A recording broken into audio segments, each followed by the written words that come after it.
Welcome back to another episode of Light Beer, Dark Money. I'm Sean Noble. I'm Chris Clements. And Chris, this is exciting because this is a truly light beer episode. Absolutely. No dark money here. We get criticized online sometimes that we don't really talk about beer, but today, with this episode, it's all beer. That's all we're going to do. Yeah. So all we're going to do is talk about beer. And we're really blessed and thankful to have Anson Frerichs, former president of Anheuser-Busch. That's my former mega supplier. The mega supplier, yeah. Light beer, dark money. Anson, how are you?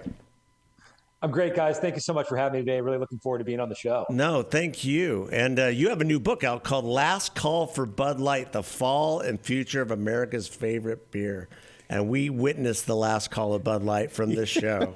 And it was one of the most depressing things I think I've ever experienced. As somebody who spent most of my life selling the king of beers, selling Bud Light. Our company, Golden Eagle Distributors, was the first test market for a brand called Budweiser Light. Bring out your best. Yes. So before there was like actually a couple test markets, but one was on the East Coast selling Bud Light. The other one was Budweiser Light, and we were Budweiser Light. And Bud Light won out. Yeah, and we helped make that the number one brand in America, and only to see it blown up by some dude in a dress. Well, Anson, your book is fascinating, and I would recommend any of our listeners to pick it up. If you do Audible, I'm listening to it. It's fantastic. It's a great read. Last Call for Bud Light just came out this year, or actually a couple weeks ago. Yeah. Last week. Just came out.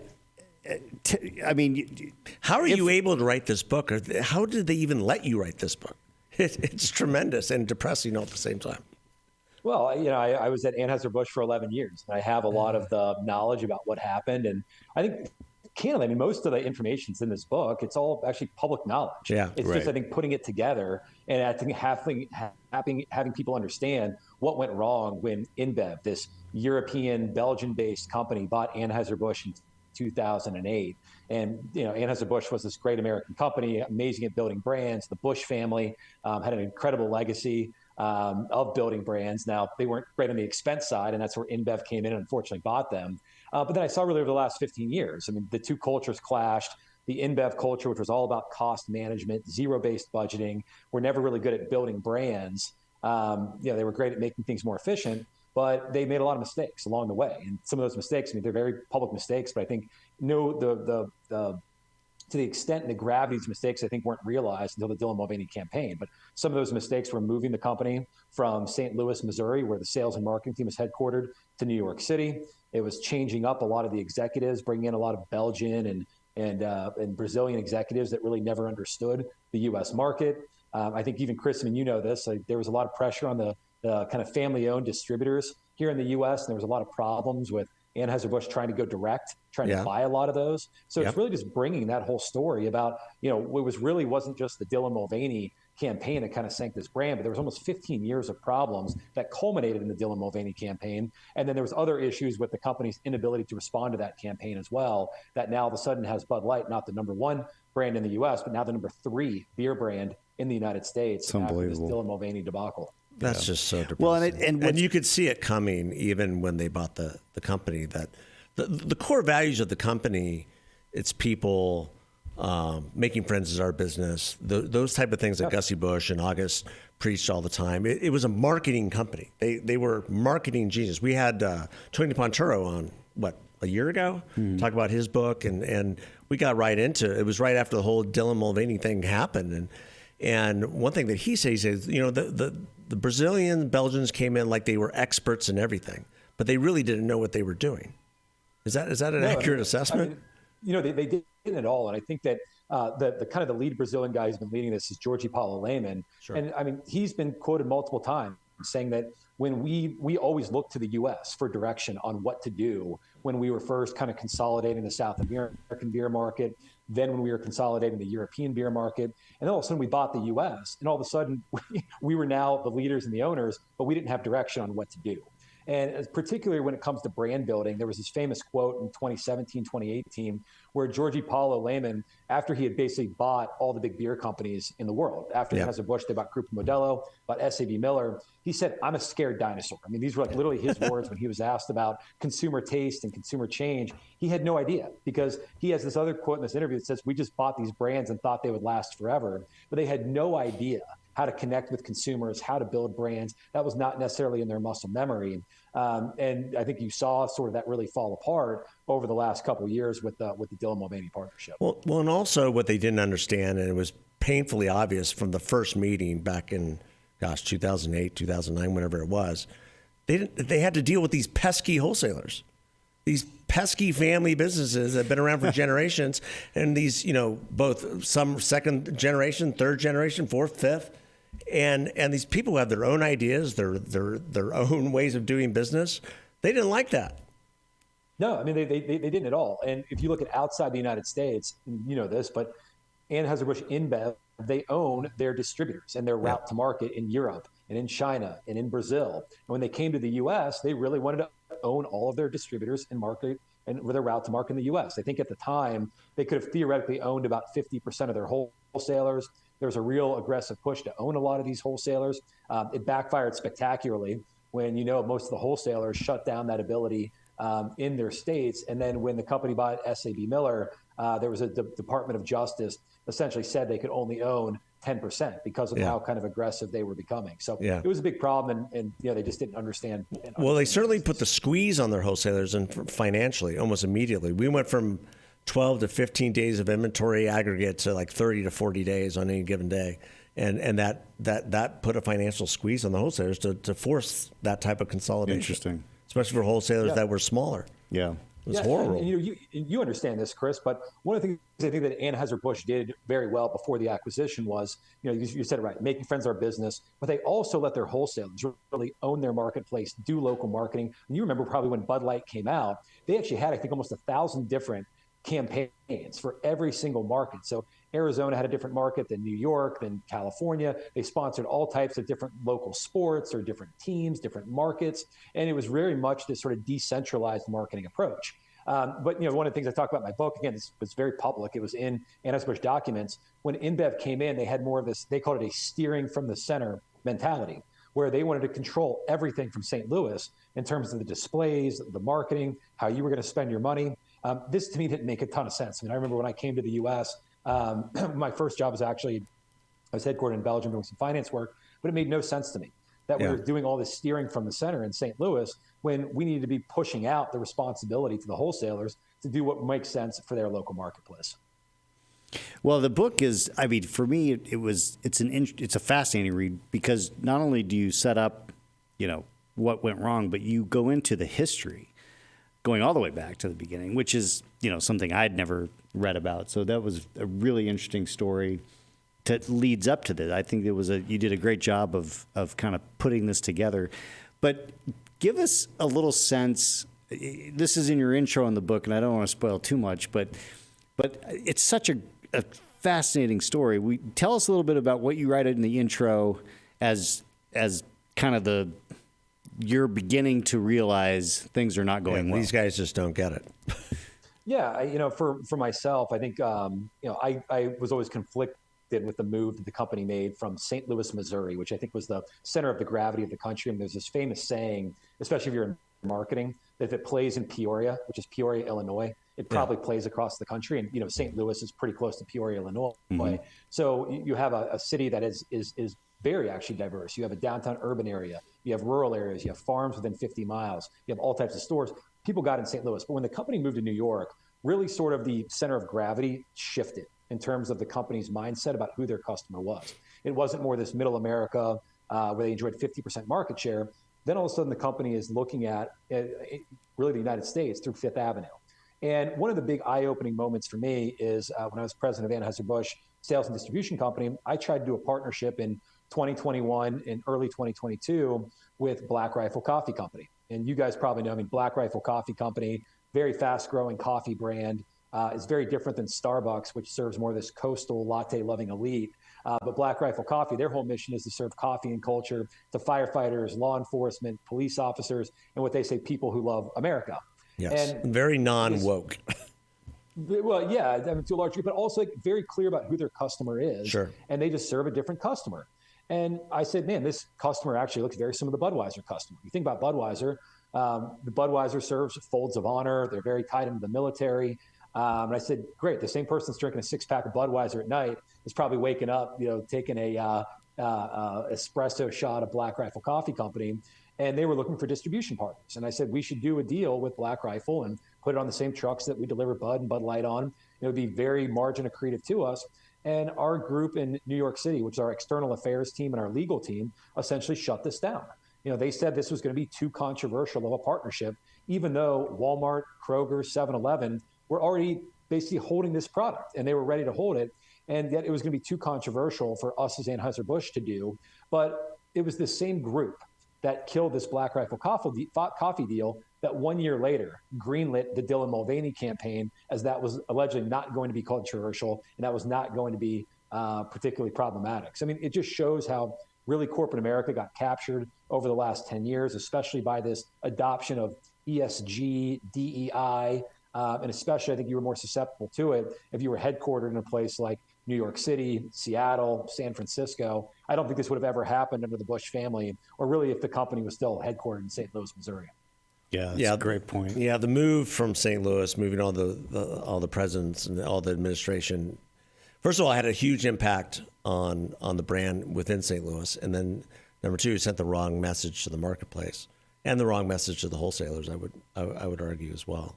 One thing about the wholesaling system is this idea of, and August had this as well, this idea of share of mind, that we want your share of mind. We want you to be totally focused on our brands first.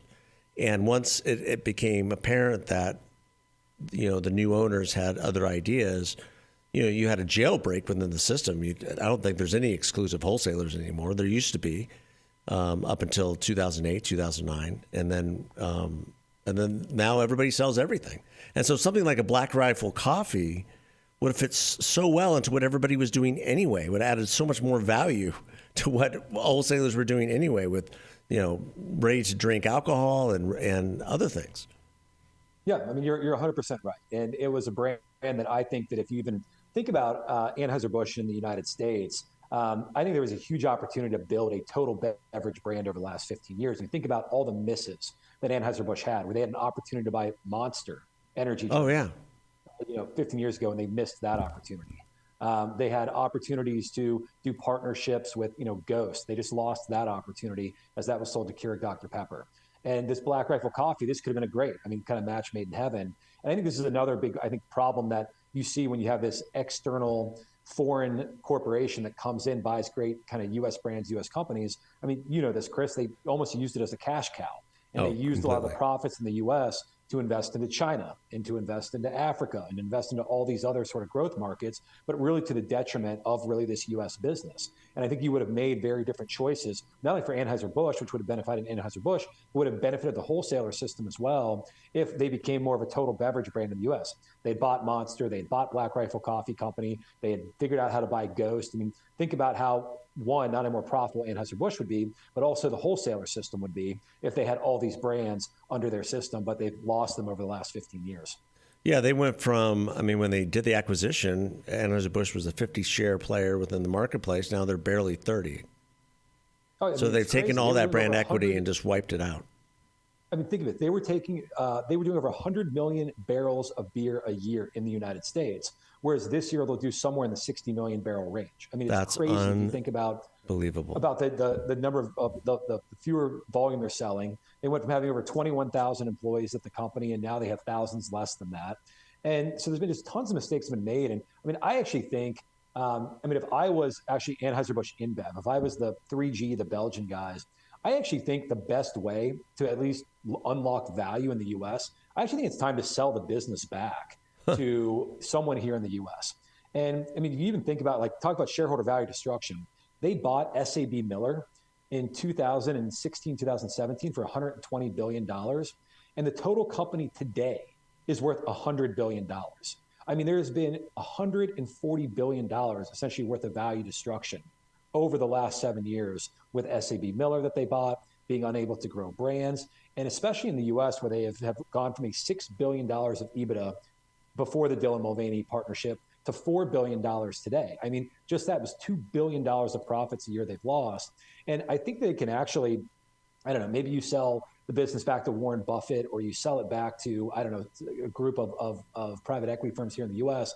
And I actually think they can recover a lot of their customer base by just saying we're back to being U.S. owned. We have new management systems. We have new people that are focused on sort of American values. And I think people will actually come back. We're going to focus on our wholesalers again, wholesaler profitability, wholesaler execution. I mean, we're going to regionalize our marketing again and bring 100%. Custom marketing, equities to Phoenix or to wherever.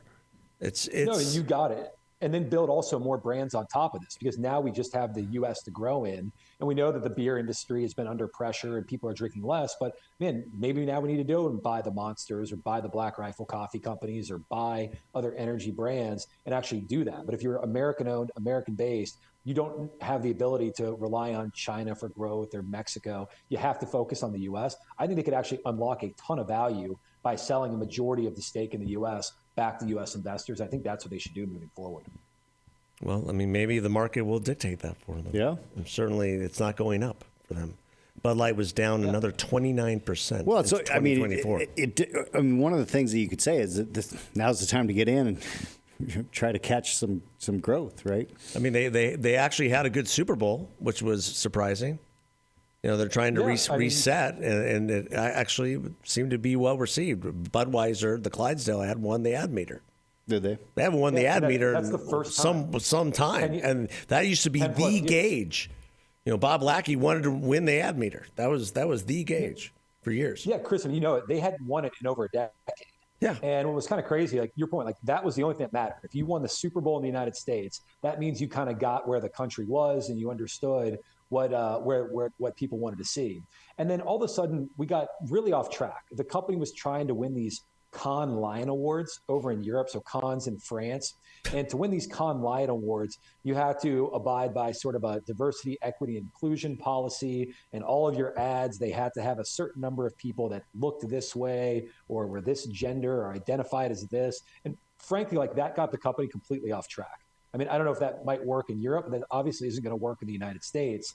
And that's why in the company, I think, kind of went off the rails. It's good to see that the commercials are being well received by a lot of people here in the U.S. And frankly, I want this company to succeed. I think it's bad for America if you have Anheuser-Busch that's going down the tubes, because you're going to see thousands of people fired. You're going to see all these local wholesalers have to lay people off. I mean, the wholesalers, they sponsor tons of events. They're biggest employers in a lot of cities that they're in. I don't want those guys to do bad. So I'm glad to see the marketing is returning. I just think this company can turn around a lot faster, actually, if they probably sell back the U.S. business unit and have a new management team. And to your point, recommit to the wholesaler system, recommit to the U.S., recommit to building back volume, not going from 100 million barrels of beer a year sold to 60 million, but how are we going to really turn that back in the right direction? But I don't think they can do it with the current ownership. That's an interesting point. Yeah, it is. And I mean, it really, it's fast. It's such a, I mean, you see what's happened in the U.S., I guess in part as a result of Trump's election to presidency. He wins the popular vote. A lot of companies are starting to pull back on this DEI and ESG and those things. And as if the Dylan Mulvaney episode was not enough of a warning, and that's what's fascinating. You see the demise of Bud Light as a result of the Dylan Mulvaney screw up, and yet Democrats continue to lean in on that. That was rejected by the voters by electing Trump, and now the companies are starting to heed your warning, Anson. I mean, it's just fascinating that it wasn't enough to watch a company completely collapse. You had to see a presidential election that was topsy-turvy to get some of these guys' attention, which I think is an indictment on leadership of some of these big companies. Is that the way you look at it? No, you're right. I mean, I look at an indictment. I think that we didn't have companies with strong leaders and strong values. And there was a lot of companies over the last 4 or 5 years that adopted ESG and DEI policies. Really, they were almost forced into adopting these policies. And this is a big part of the book as well. They were forced into it by a lot of asset management companies like BlackRock, State Street, Vanguard, that are the single largest shareholders in 95% of the S&P 500. They were foisting this agenda on a lot of corporations, mostly because a plurality of their money came from progressive pension funds in California, in New York, also in Europe, European sovereign wealth funds. There was also this kind of consulting complex of McKinsey. Used to have these studies about how diversity matters, diversity wins. They pushed DEI and got a bunch of consulting dollars for pushing it. And then even sort of Biden administration and others were pushing this agenda. I think that a lot of companies, one, didn't really want to adopt this agenda, but they were almost forced to do it. And then when all of a sudden they saw that this ESG and DEI agenda, it didn't do the two things it was supposed to do. One, it didn't actually create more shareholder value for companies. In a lot of cases, it destroyed it in the case of Bud Light, because they tried to make every single brand in corporate America look like Ben and Jerry's. You know, Ben and Jerry's, very progressive, but at least they're open about it. I mean, they say that ice cream sell a social justice mission, and it's on their website. It's very clear. But that was never the case with Bud Light. Bud Light was always supposed to be easy to drink, easy to enjoy. That was their whole deal. It was the biggest beer brand because it was apolitical. But all of a sudden, like, they wanted all these, every brand was supposed to look like Ben and Jerry's. Wasn't good for business. And then separately, a lot of the DEI programs in the United States that they eventually were not about, originally when they came in, they were supposed to be about, great, go hire more of the best and brightest, find them, perfect, fine. But unfortunately, really after the George Floyd's death, all the DEI programs became about diversity quotas. They became about not only, having people hired internally, but then you have to force equity across races, sex, genders, even within companies, even if people didn't earn it. And the inclusion piece, unfortunately, it actually became very exclusionary. Yeah. And we talked about the Black Rifle Coffee deal, that if there was a firm that might have been pro-military or pro-police, well, that doesn't really fit the DEI agenda, so therefore we can't even do deals, so it became even exclusionary on that side. And so these policies, they just didn't add any value. They became very divisive over time. I think the Bud Light was the straw that broke the camel's back, where a lot of other companies said, wow, like, we don't want to be, you see it, Bud Lighted is now a verb. You don't want to be Bud Lighted, losing millions of customers, millions of dollars. That's when the pullback started. I think just Trump gave even the kind of the outlying companies that wanted to move, like the Metas of the world, Googles of the world, Goldman Sachs, that have come around in recent weeks, that have all dropped a lot of their ESG and DEI programs. He kind of gave them the final covering, but I think that already the pendulum was swinging back. And even if Kamala had won, I think a lot of these companies would have dropped a lot of these policies. Well, thancfully, we won't know about that. Right. Well, I highly recommend you get the book. Our listeners get the book. Yeah, and encouraging this refrain, I think, is of, the company being sold back to American interests, I think is a good one. Yeah. And will get a lot of traction as well. I mean, I even have heard like members of the Bush family would love to buy it back, but who knows about that? Yeah. I don't know if they have enough dollars. And like you, I mean, I'm still a fan of the company. I mean, I met my wife through the company. She worked for the company for 13, 15 years, and we want to see it successful. So I was glad to see some bounce back this past weekend once all the industry rags came out with their assessment. Yeah. Yeah, I don't know if sales have turned around or not. I have no idea. I think that January was a tough month for the company, still losing a lot of sales this year. But I hope that the company can bring it back, because the last thing you want is thousands of more people to lose their jobs, or suppliers to go out of business, or wholesalers having to consolidate or shut down. Again, I think that there's if the Bush family or somebody else came in, they could actually accelerate a turnaround. And I think people love a great American comeback story. Yeah. But really to have a comeback story, and I say this somewhat regularly, to get to the path really to redemption, it goes through forgiveness. But to be forgiven, you have to admit there was an error. And I think with the current management team in place, they have never admitted there was any mistake with the current Dillon Mulvaney partnership. I mean, neither apologized, for it, or really took any accountability for the massive loss in sales. And I think at this point, there's probably too much pride and too much time has passed, and it would look very disingenuous if the current folks tried to apologize or come back around. And that's why I think it's going to take new leadership and new people to take accountability. And I think, frankly, a lot of customers will come back around if somebody says, "Hey, we screwed up. That was the old company, but now we got a better path forward. We're American-owned, focused on the business, and you're going to see nothing but incredible content, killer marketing, and us being part of the fabric of this country moving forward." I think it'd be a great message for the U.S. to hear, and I think wholesalers would definitely get behind it too. Boy, I would believe that. For sure. Absolutely. So go get it. Last call for Bud Light. Anson, thank you so much for taking the time to be. Thanks for writing the book.